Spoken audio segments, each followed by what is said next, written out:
Aku mau tunjukkan sesuatu. Video ini direkam oleh seorang warga Adana, kota di selatan Turki pada Jumat dini hari 13 Maret pukul 3:25. Lihat langitnya. Benda yang terbakar itu adalah rudal balistik Iran yang diluncurkan dari Iran, melintasi Irak, melintasi Suriah, masuk ke wilayah udara Turki dan ditembak jatuh hanya beberapa menit dari sebuah pangkalan yang menyimpan 50 bom nuklir Amerika. Itu adalah yang ketiga dalam 10 hari. Turki adalah sekutu Iran, bukan musuh, dan tidak pernah menjadi target. Jadi kenapa ini terus terjadi? Jawabannya terkait strategi militer yang diam-diam dibangun Iran selama 2 dekade dan diaktifkan 2 minggu lalu. Sebuah strategi yang mengubah negara yang paling sering diserang dalam konflik ini menjadi ancaman paling tak terduga di kawasan tersebut. Dan ketika Anda memahami bagaimana strategi ini bekerja, Anda akan melihat konflik ini dengan cara yang benar-benar berbeda. Untuk memahaminya, Anda harus kembali ke tahun 2005. Saat itu, Iran mengamati tindakan Amerika Serikat di Irak 2 tahun sebelumnya. Dalam kurang dari 3 minggu, Amerika menghancurkan tentara Irak. Bukan karena tentaranya lemah, tapi karena struktur komando dan pengendaliannya sangat terpusat. Ketika Amerika Serikat memotong kepala para jenderal, komunikasi, pusat-pusat pengambilan keputusan di Baghdad, seluruh tubuh pun berhenti berfungsi. Iran pun berpikir, itu tidak boleh terjadi pada kita. Jadi, mereka membangun sesuatu yang berbeda. Sesuatu yang oleh militer disebut pertahanan mosaik. Idenya sederhana, itulah sebabnya sistem ini sangat efektif. Bayangkan sebuah mosaik yang sesungguhnya. Karya seni itu terbuat dari ratusan potongan keramik kecil. Jika kamu memecahkan satu bagian, mosaiknya tetap ada. Jika kamu memecahkan 10, mosaiknya tetap ada. Kamu harus menghancurkan setiap potongan satu persatu untuk mengakhiri karya seni itu. Iran melakukan hal ini pada tentaranya, membagi garda revolusi menjadi 31 kelompok regional masing-masing untuk tiap provinsi. Setiap kelompok memiliki rudal sendiri, drone sendiri, intelijen sendiri, milisi sendiri, dan jalur pasokan sendiri. Lebih penting lagi, tiap kelompok berwenang bertindak sendiri tanpa perlu menghubungi Teheran atau meminta izin siapapun. Idenya adalah, bahkan jika ibu kota dihancurkan, bahkan jika semua pemimpin terbunuh, setiap bagian dari mosaik tetap beroperasi, tetap menyerang, tetap ada. Pada 28 Februari tahun ini, Amerika Serikat dan Israel melakukan operasi militer terbesar terhadap Iran dalam sejarah. Khamenei dan para jenderal tewas, komando pusat hancur, lalu pertahanan mosaik diaktifkan untuk pertama kalinya dalam sejarah. 2 hari kemudian, Menteri Luar Negeri Iran mengkonfirmasi secara terbuka bahwa unit militer bertindak sesuai instruksi umum, tanpa harus berkonsultasi dengan Teheran. Pikirkan baik-baik, tanpa perlu berkonsultasi dengan Teheran. Itu berarti bahwa saat ini juga, sementara kamu menonton video ini, ada puluhan komandan regional Iran. Orang-orang yang namanya takkan kamu dengar di kota yang takkan kamu kunjungi. Memiliki wewenang penuh menentukan waktu, tempat, dan sasaran serangan tanpa persetujuan, koordinasi, atau peninjauan keputusan. Inilah yang menjelaskan 3 rudal yang ditembakkan ke Turki. Iran tak punya kepentingan menyerang Turki. Kedua negara memiliki hubungan diplomatik, berdagang, dan bukan musuh.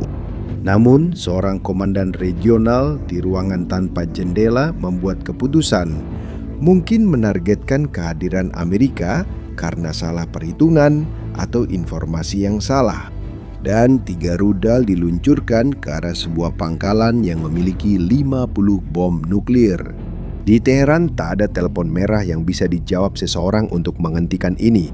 Tak ada tombol untuk mematikan sistem. Mosaik itu aktif, tiap bagian bergerak sendiri. Sekarang kamu paham masalahnya. Rudal-rudal diluncurkan oleh para komandan yang tidak dikendalikan siapapun, tanpa koordinasi, tanpa persetujuan siapapun, dan tempat yang menjadi sasaran rudal-rudal itu bukanlah pangkalan militer biasa. Biar aku ceritakan tentang Incirlik. Itu adalah pangkalan udara di selatan Turki, hanya beberapa kilometer dari kota Adana, tepat di tempat video itu direkam pada pukul 3 pagi. Dari luar terlihat seperti pangkalan militer biasa, landasan pacu, hanggar, tentara Amerika dan Turki berbagi tempat yang sama sejak tahun 1954. Namun di bawah tanah, di tempat perlindungan yang diperkuat, terdapat 50 bom nuklir Amerika. 50. Sekarang kamu pasti bertanya-tanya, sedang apa bom nuklir Amerika di Turki?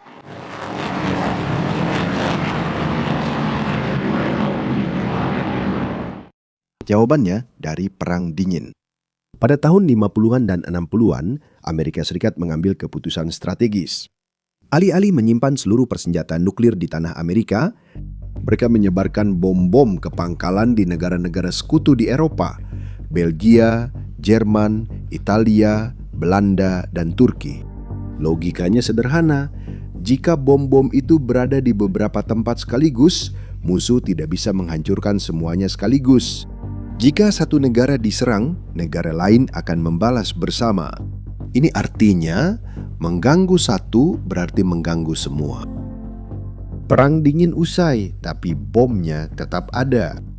Ada sekitar 100 bom seperti itu di pangkalan Eropa, dengan konsentrasi terbanyak di Incirlik, hampir setengah totalnya. Bom yang dimaksud bernama B61. Dan bom ini tidak seperti yang kamu bayangkan ketika memikirkan bom nuklir. Bukan bola besar seperti di film. Ini bom gravitasi, ukurannya hampir sebesar mobil kecil. Bom dibawa pesawat, lalu dijatuhkan. Bom itu meledak saat mencapai target. Namun apa yang terjadi saat menyentuh tanah adalah cerita berbeda. B61 punya daya ledak yang dapat diatur. Sebelum terbang, pilot bisa menentukan besar ledakannya. Pada pengaturan terlemah, bom ini sepertiga kekuatan bom Hiroshima, sedangkan pada terkuat 25 kali lebih kuat. Hiroshima menewaskan 140.000 orang. Jadi, kita membahas senjata yang dapat diatur dari level menghancurkan hingga kiamat. Ada 50 bom serupa terkubur beberapa menit dari lokasi jatuhnya rudal Iran itu. Inilah bagian yang biasanya mengejutkan banyak orang. Jika sebuah rudal Iran mengenai langsung tempat perlindungan itu, kemungkinan terjadinya ledakan nuklir hampir nol. B61 memiliki beberapa lapisan keamanan elektronik. Ada kunci digital yang hanya bisa dibuka dengan kode tertentu yang hanya diketahui oleh orang Amerika. Tanpa kode tersebut, apapun yang kamu lakukan secara fisik pada bom itu tidak akan meledak. Ada juga mekanisme penghancuran diri yang jika diaktifkan akan membakar semua sirkuit internal bom sehingga bom jadi tidak berguna selamanya. Tahu kenapa tetap berbahaya? Karena bahaya utamanya bukan ledakan, melainkan hal lain. Jika rudal menghancurkan tempat perlindungan itu, bom di dalamnya bisa pecah dan plutonium tersebar ke udara. Plutonium adalah material radioaktif sangat beracun. Tidak bisa dilihat, dicium, atau dirasakan, tapi jika terhirup, kamu akan terkontaminasi. Bayangkan itu terbawa angin di atas kota berpenduduk 2 juta. Tidak langsung mematikan, tapi mencemari selama puluhan tahun, membuat lingkungan tak layak huni dan menyebabkan kanker perlahan-lahan. Itulah yang terjadi di Fukushima pada tahun 2011. Sebagian wilayah di sekitar pembangkit listrik itu masih jadi zona terlarang hingga hari ini, 14 tahun kemudian. Bayangkan jika itu terjadi di tengah kota Turki. Tahu apa yang membuatnya lebih rumit? NATO berhasil mencegat ketiga rudal itu. Tapi ketika para jurnalis bertanya, apakah serangan-serangan ini cukup untuk mengaktifkan pasal 5, yaitu aturan yang menyatakan jika satu negara anggota diserang, maka 32 anggota lainnya akan berperang bersama? Tahu apa jawaban mereka? Mereka menjawab dengan tegas, tidak. Menteri Pertahanan Amerika Pete Hegseth menyatakan langsung bahwa tidak ada tanda bahwa ini akan mengaktifkan pasal 5. Kepala NATO Mark Rutte bahkan lebih jelas, tidak ada yang membicarakan tentang pasal 5. Berhenti dan pikirkan artinya. Sebuah negara menembakkan 3 rudal ke pangkalan yang menyimpan senjata nuklir Amerika di wilayah sekutu. Aliansi militer terbesar di dunia mencegat rudal dan mengeluarkan pernyataan kecaman. Kenapa? Mengaktifkan pasal 5 berarti melibatkan 32 negara dalam perang terbuka dengan Iran. Dengan Selat Hormuz ditutup tanpa batas waktu, harga minyak melonjak dan eskalasi yang tidak ada yang tahu di mana akan berakhir. NATO mencegat untuk melindungi, tetapi tidak bereaksi dengan kekuatan agar tidak memperbesar api yang sudah terlalu besar. Iran, atau setidaknya bagian dari Iran, tampaknya sedang menguji batas tersebut. Jadi Iran meluncurkan rudal tanpa kendali pusat, pangkalan dengan 50 bom nuklir yang sedang diuji, dan aliansi militer bingung bereaksi tanpa memperburuk situasi. Di tengah semua itu, ada seorang pria dalam posisi mustahil. Recep Tayyip Erdogan, Presiden Turki, terjebak tepat di antara dua dunia yang sedang berperang satu sama lain. Di satu sisi, Turki telah menjadi anggota NATO sejak 1952, memiliki tentara terbesar kedua di aliansi, menampung pangkalan dan bom nuklir Amerika. Di sisi lain, Turki berbatasan langsung dengan Iran. Kedua negara memiliki hubungan diplomatik, melakukan perdagangan, dan saling membutuhkan untuk menjaga stabilitas di kawasan. Ketika perang ini berakhir, dan suatu hari nanti pasti akan berakhir, Turki akan tetap memiliki Iran sebagai tetangganya. Erdogan tidak bisa begitu saja memilih satu pihak. Setelah rudal pertama, dia berpidato kepada bangsa, mengatakan bahwa Turki sedang mengambil semua tindakan pencegahan dengan berkonsultasi bersama sekutu-sekutu NATO. Nada netral, hati-hati. Setelah yang kedua, nadanya berubah. Dia mengirim pesan terbuka ke Iran agar menghentikan tindakan salah dan provokatif. Masih terkendali, tapi sudah ada ancaman tersirat. Setelah yang ketiga, sumber pemerintah Turki mengatakan kepada pers bahwa Ankara tidak memiliki kesabaran tanpa batas dan tidak akan ragu untuk mengambil tindakan hukuman. Bahasanya makin keras tiap ada misil yang lewat. Konflik ini mengungkapkan hal yang lebih penting tentang Turki, dan itulah bagian paling mengejutkan. Turki menjadi sasaran misil karena menyimpan bom nuklir Amerika. Namun secara terbuka bertanya, kenapa mereka tak boleh punya bom nuklir sendiri? Pada Februari tahun ini, Menteri Luar Negeri Turki Hakan Fidan memberikan wawancara dan mengkritik struktur tidak adil perjanjian non-proliferasi nuklir. Perjanjian yang ditandatangani tahun 1968 ini menetapkan siapa yang boleh dan tidak boleh memiliki senjata nuklir di dunia. Jawabannya, hanya 5 negara yang memenangkan Perang Dunia Kedua: Amerika Serikat, Rusia, Inggris, Prancis, dan Tiongkok. Semua negara yang mencoba masuk ke klub ini setelahnya, India, Pakistan, Korea Utara, Israel, dikenai sanksi, diisolasi, diancam. Fidan bertanya secara lantang, kenapa aturannya begitu? Mengapa beberapa negara boleh punya tapi yang lain tidak? Dia tidak menjawab secara langsung. Diam adalah jawabannya. 2 hari kemudian, surat kabar yang terkait langsung dengan Erdogan memuat headline di halaman depan yang mewakili pendapat banyak orang di Turki. Namun, tak seorang pun mengucapkannya lantang. Judul utama berbunyi, senjata nuklir hanya dilarang untuk Muslim. Coba pikirkan apa arti dari hal itu.